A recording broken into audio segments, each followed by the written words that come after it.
Hello guys, എന്തായി ഹീഗോർസി match out വിളിയൊക്കെ തുടങ്ങിയെന്ന് ഒരു വിവരം കേട്ടു. ഏതായാലും ഈ ഒരു മത്സരം, അതായത് ഇന്ത്യ ഉസ്ബെക്കിസ്ഥാൻ മത്സരം, ഒരു 3-0 എന്ന് പറയുന്നൊരു പരാജയമാണ് ഇന്ത്യക്ക് നേരിടേണ്ടി വന്നത്. ഏതായാലും ഈ ഒരു മത്സരത്തിലേക്ക് വരുന്നൊരു സമയത്ത് ഇപ്പം ഓസ്ട്രേലിയക്കെതിരെ നടന്നൊരു മത്സരത്തിന് ശേഷം ഒരുപാട് ആളുകൾ പറഞ്ഞിരുന്നൊരു കാര്യമാണ്. ഇപ്പം നമ്മൾ ഡിഫെൻസീവ്ലി ആ ഒരു മത്സരം സോൾഡായിട്ട് നിന്നിരുന്നു എന്നൊക്കെ ഉള്ളത് നമ്മൾ സംസാരിച്ചിട്ടുള്ള കാര്യമാണ്. അപ്പോഴും പലർക്കും ഉണ്ടായിരുന്നൊരു പരാതിയായിരുന്നു, നമ്മൾ ഇപ്പം തോറ്റാലും ഒരു അറ്റാക്കിംഗ് ഫുട്ബോൾ കളിച്ചൂടെ, എന്നിട്ട് തോറ്റൂടെ എന്നുള്ള തരത്തിലൊക്കെ. ഏതായാലും ആ ഒരു മത്സരത്തിന് ശേഷം ഇഗോർ സ്റ്റിമാച്ച് തന്നെ പറഞ്ഞിരുന്ന കാര്യമാണ്, നമ്മൾ ഈ ഒരു മത്സരത്തിൽ കുറച്ചും കൂടി അറ്റാക്കിംഗ് പ്ലേയേഴ്സിനെ കളിപ്പിക്കും, ആ ഒരു തരത്തിലായിരിക്കും ഈ ഒരു മത്സരത്തെ അപ്രോച്ച് ചെയ്യുക എന്നുള്ളത്. സോ ആ ഒരു വിവരം അദ്ദേഹം പറഞ്ഞുകൊണ്ടാണോ എന്നുള്ളത് എനിക്ക് അറിഞ്ഞുകൂടാ. ഉസ്ബെക്കിസ്ഥാൻ്റെ റീസെൻറ്റ് മാച്ച് വെച്ചിട്ട് ഞാൻ ഫുള്ളായിട്ട് ആ മാച്ച് കണ്ടിട്ടില്ല. എങ്കിലും ഈ ഒരു മത്സരത്തിൽ കുറച്ചും കൂടി ഇന്ത്യക്ക് ബോൾ വിട്ടുകൊടുത്തുകൊണ്ട്, അല്ലെങ്കിൽ ഇന്ത്യക്ക് പൊസിഷൻ വെച്ച് കളിക്കാനുള്ള ഒരു രീതിയിലാണ് ഉസ്ബെക്കിസ്ഥാൻ കളിച്ചത് എന്നുള്ളതാണ്.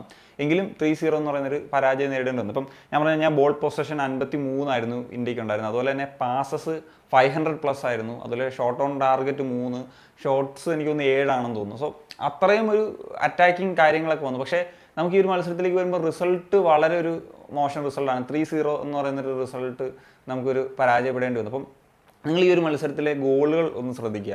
ഇപ്പം ആദ്യം വന്നിട്ടുള്ള ആ ഒരു ഹെഡർ ഗോളാണെങ്കിലും, അല്ലെങ്കിൽ രണ്ടാമത് വന്നിട്ടുള്ള ആകാശ് മിശ്ര ആ ഒരു ക്ലിയർ ചെയ്യാൻ ശ്രമിച്ച് ആ ഒരു ക്രോസ് ബാറിൽ വിളിച്ച് വന്നതാണെങ്കിലും, മൂന്നാമത്തെ ഗോളൊക്കെ ആണെങ്കിലും ഈ പറഞ്ഞതുപോലെ നമ്മളൊരു അറ്റാക്കിംഗ് ഇൻറ്റൻറ്റിലാണ് ആദ്യം തൊട്ടേ കളിച്ചത്. ഇപ്പം ഈ ഒരു 11 വെച്ച് കഴിഞ്ഞാൽ സുഭാഷിഷിന് ഒരു ആകാശ് വരുന്നു, ഒരു കുറച്ചും കൂടി അറ്റാക്കിംഗ് ഓറിയൻറ്റഡ് ആയിട്ടുള്ള വിങ് ബാക്കാണ്. അതുപോലെ മിഡ്ഫീൽഡിൽ ദീപക് താങ്കരിക്ക് പകരം താപ്പ വരുന്നു. പിന്നെ മഹേഷും ഓക്കെ, അത് ചാങ്തി അവൈലബിൾ അല്ലാത്തൊരു സാഹചര്യത്തിലായതുകൊണ്ടായിരിക്കാം. സോ ഇങ്ങനെ 2 ചേഞ്ചസ് വരുമ്പോൾ തന്നെ അവിടെ ഒരു അറ്റാക്കിംഗ് ഇത് വരുന്നത്. ഇപ്പം വരുന്നൊരു സമയത്ത് നമുക്ക് ലക്ഷ്യം എന്താണ് എന്നുള്ളത് വളരെ കൃത്യമായിട്ട് മനസ്സിലാക്കാൻ സാധിക്കും. സോ ആ ഒരു അറ്റാക്കിംഗ് ഇൻറ്റൻറ്റോട് കൂടി തന്നെയാണ് ആദ്യമേ കളിച്ചു തുടങ്ങിയത്. അതിൻ്റെ പണി 5ാമത്തെ മിനിറ്റിൽ തന്നെ കിട്ടി. ആദ്യ ഗോള് വഴങ്ങുന്നു. പിന്നെ അടുത്തടുത്ത മിനിറ്റുകൾ തന്നെ ആദ്യ പകുതി അവസാനിക്കുന്ന ഒരു സമയമായപ്പോഴത്തേക്ക് ഒരു 3-0 എന്ന് പറയുന്നൊരു നിലയിലേക്ക് വന്നു. ആക്ച്വലി ഈ 11 വന്ന സമയത്ത് നമ്മൾ ലൈവ് പോയിക്കൊണ്ടിരിക്കുകയായിരുന്നു. സോ ആ ഒരു 11 കണ്ടപ്പോൾ തന്നെ എനിക്ക് ഒരു ഭയം ഉണ്ടായിരുന്നു. തീർച്ചയായിട്ടും ഞാൻ മാച്ച് പ്രിവ്യൂവിലും ഒക്കെ പറഞ്ഞിരുന്നൊരു കാര്യം, ഒരു 60 മിനിറ്റ്സ് ഓസ്ട്രേലിയക്കെതിരെ കളിച്ചതുപോലെ ഒരു ഡിഫെൻസീവായിട്ട് കളിച്ചിട്ട് പിന്നീട് ഒരു അറ്റാക്കിംഗ് ഓപ്ഷൻസ് നോക്കുന്നതായിരിക്കും നല്ലത് എന്നുള്ളതാണ്. സോ വ്യത്യസ്ത അഭിപ്രായങ്ങളൊക്കെ ഉണ്ടായിരുന്നു.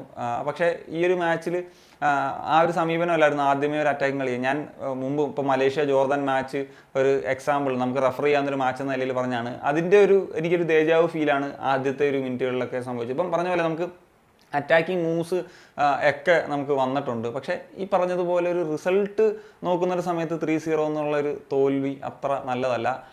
ഞാൻ വളരെ സിമ്പിളായിട്ട് പറഞ്ഞു കഴിഞ്ഞാൽ, ഇപ്പോൾ നമുക്കിപ്പം ഓസ്ട്രേലിയക്കെതിരെ നമ്മൾ കളിക്കുന്നൊരു സമയത്ത് ഡിഫെൻസീവ്ലി നമ്മൾ സോളിഡായിട്ട് ഇങ്ങനെ കളിച്ചു, നമുക്ക് അത്യാവശ്യം അവരുടെ ഇതൊക്കെ പ്രതിരോധിക്കാൻ സാധിച്ചു. പിന്നെ 2 ഗോൾസ് വഴങ്ങേണ്ടി വന്നു.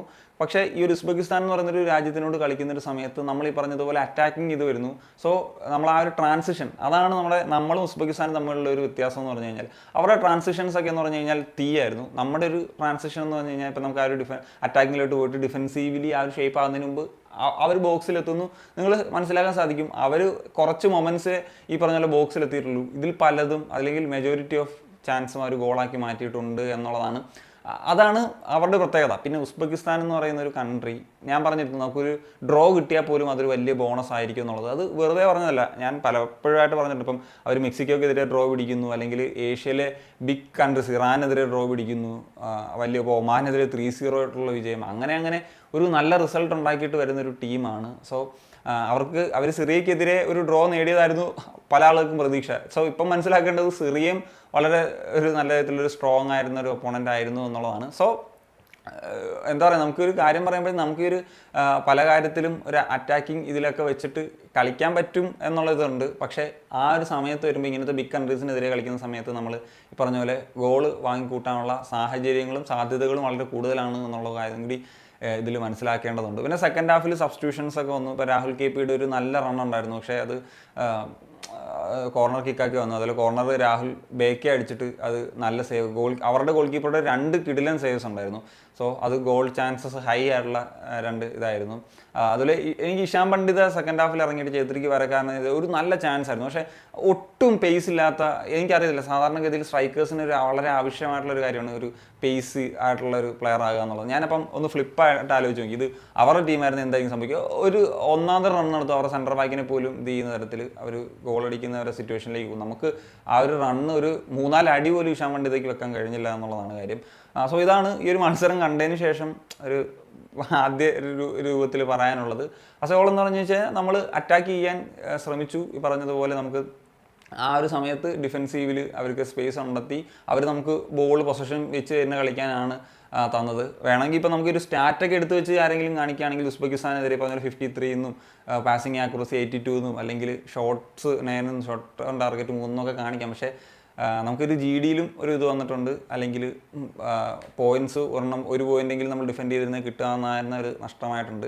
എനിക്കറിയാം എല്ലാവർക്കും ഒരു അറ്റാക്കിംഗ് ഫുട്ബോളൊക്കെ കളിക്കുന്നതാണ് ഇഷ്ടം, പക്ഷേ ഇങ്ങനത്തെ ടൂർണമെൻറ്റ്സിൽ നമുക്ക് പോയിന്റ്സ് ആ ഒരു റിസൾട്ട് ഫാക്ടർ എപ്പോഴും നിലനിൽക്കുന്നുണ്ട് എന്നുള്ളതും ഒരു വസ്തുതയാണ്. So that's it guys. അപ്പോൾ ഇതൊക്കെയാണ് ഈ ഒരു മത്സരത്തെ പറ്റി പറയാനുള്ളത്. നിങ്ങളുടെ ഒപ്പീനിയൻ ഉറപ്പായും കമ്പോസ് ചെയ്യാൻ പറ്റുക കാണിക്കുകയാണെന്ന്